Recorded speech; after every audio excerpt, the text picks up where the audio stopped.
عالمی ادارہ صحت نے حال ہی میں ایسے 69 ملکوں کی فہرست مرتب کی ہے جہاں ٹی بی کے ایسے مریض پائے جاتے ہیں جن پر دوا اثر نہیں کرتی۔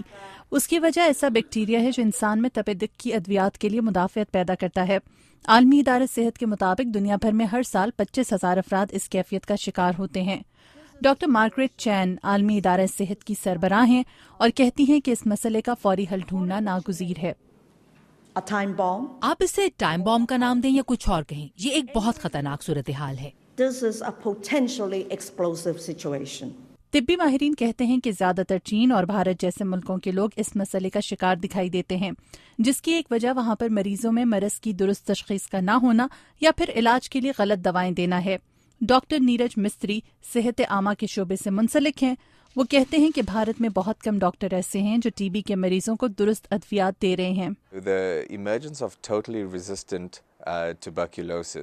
ٹی بی کے مریضوں کے لیے ایسی دوا جو ان پر اثر نہیں کر رہی غلط طبی پالیسیوں کا نتیجہ ہے۔ اگر ہم مریضوں کو غلط دوا دیں گے اور مرض کی درست تشخیص نہیں کریں گے تو ہمیں ایسی ہی صورتحال کا سامنا کرنا پڑے گا۔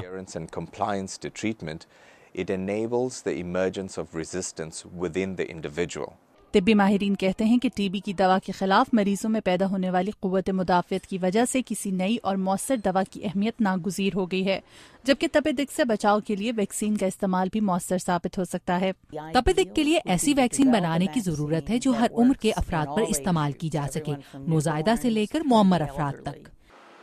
Doctor N Ginsberg T B سے متعلق ایک ادارے سے منسلک ہیں اور ٹی بی سے بچاؤ کے لیے ایک ویکسین پر کام کر رہی ہیں۔ وہ کہتی ہیں کہ انہیں امید ہے کہ 2020 تک یہ ویکسین تیار ہو جائے گی۔ ٹی بی کے لیے ویکسین کی تیاری ایک طویل اور وقت طلب مرحلہ ہے۔ اس کی وجہ اس بیماری کی پیچیدہ نوعیت ہے۔ عموماً لوگوں کو ٹی بی ہو جاتی ہے اور وہ سالوں بیمار نہیں پڑتے، اسی لیے اس کی دوا بنانے کے لیے اور لوگوں پر تجربہ کرنے کے لیے بہت وقت چاہیے۔ So when you do a vaccine trial, you have to vaccinate people and then watch them for years. T B کے لیے نئی ویکسین کا انتظار بہت طویل اور صبر آزما ہو سکتا ہے۔ عالمی ادارہ صحت کا کہنا ہے کہ بہت ممکن ہے کہ ٹی بی کے مریضوں کے لیے اس سال کے آخر یا اگلے سال کے شروع تک ایک نئی اور مؤثر دوا سامنے لائی جا سکے۔